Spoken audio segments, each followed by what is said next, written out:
रामकृष्ण हरी. मित्रांनो, कधी कधी आपल्या आयुष्यात अशा गोष्टी घडतात ज्या आपल्याला थांबवून विचार करायला भाग पाडतात. आपण त्या गोष्टींना योगायोग म्हणतो, पण खरंच त्या योगायोग असतात का?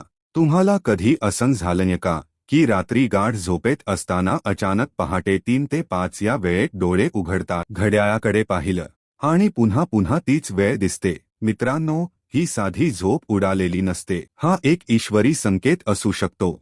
आजच्या या व्हिडिओमध्ये आपण सविस्तर जाणून घेणार आहोत पहाटे 3 ते 5 या वेळेत जाग येण्यामागचं आध्यात्मिक कारण. हा संकेत कोणाला मिळतो, या वेळेत नक्की काय करायला हवं आणि याचा आपल्या आयुष्यावर काय परिणाम होतो. ब्रह्ममुहूर्त म्हणजे नेमकं काय? गंभीर पण शांत, भक्तिभाव असलेला आवाज. शास्त्रांनुसार पहाटे 3 ते 5 या वेळेला ब्रह्ममुहूर्त म्हणतात. हा काळ अत्यंत पवित्र, सात्विक आणि शक्तिशाली मानला जातो. या वेळेत वातावरण शांत असतं, निसर्ग स्थिर असतो आणि संपूर्ण विश्वात सूक्ष्म सकारात्मक ऊर्जा प्रवाहित होत असते.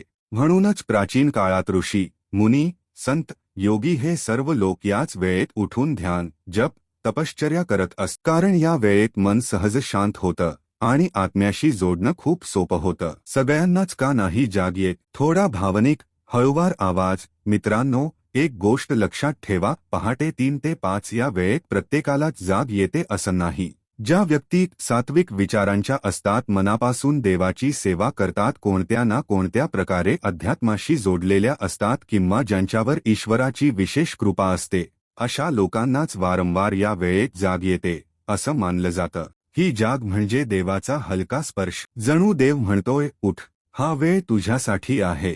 हा कोणता ईश्वरी संकेत असू शकतो? मित्रांनो, पहाटे या वेळेत जाग येणं म्हणजे तुमचं मन आणि आत्मा जागृत होत आहे. तुमच्यासाठी साधनेची वेळ आली आहे. तुमचे जीवन योग्य दिशेने वळवायचं आहे किंवा देव तुम्हाला काहीतरी सांगण्याचा प्रयत्न करत आहे. कधी कधी हा संकेत इशारा नसतो, तो एक संधी असतो.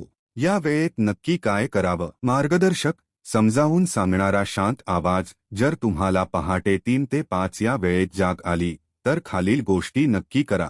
1. आळस करू नका. डोळे उघडल्यावर लगेच मोबाईल पाहू नका. पुन्हा झोपण्याचा प्रयत्न करू नका.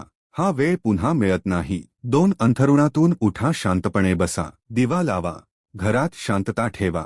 3. नामस्मरण करा. तुमच्या कुलदेवतेचं किंवा इष्टदेवतेचं नाव घ्या. श्री स्वामी समर्थ, राम राम, नमः शिवाय, जे नाव मनाला शांती देतं ते घ्या. 4. ध्यान करा. डोळे मिटा, श्वासावर लक्ष ठेवा. या वेळेत ध्यान खूप लवकर लागतं. 5. सकारात्मक संकल्प करा. मित्रांनो, या वेळेत केलेले संकल्प फार प्रभावी असतात. मनात स्पष्ट बोला, माझं आरोग्य उत्तम राहो, माझं कुटुंब सुखी राहो, माझ्या अडचणी दूर होऊ दे. हे शुभ आहे की अशुभ? काही लोक घाबरतात, इतक्या पहाटे का जाग येते?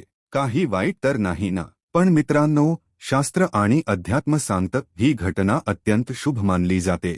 हा काळ आहे आध्यात्मिक उन्नतीचा, बुद्धी वाढण्याचा, जीवनात सकारात्मक बदल घडवण्याचा. जो माणूस हा वेळ ओळखतो तो आयुष्यात हळूहळू पुढे जातो. समारोप. Voice over. 7:30-8:30. भक्तिपूर्ण, आशादायक आवाज. मित्रांनो, जर तुम्हाला वारंवार पहाटे 3 ते 5 या वेळेत जाग येत असेल तर त्याकडे दुर्लक्ष करू नका.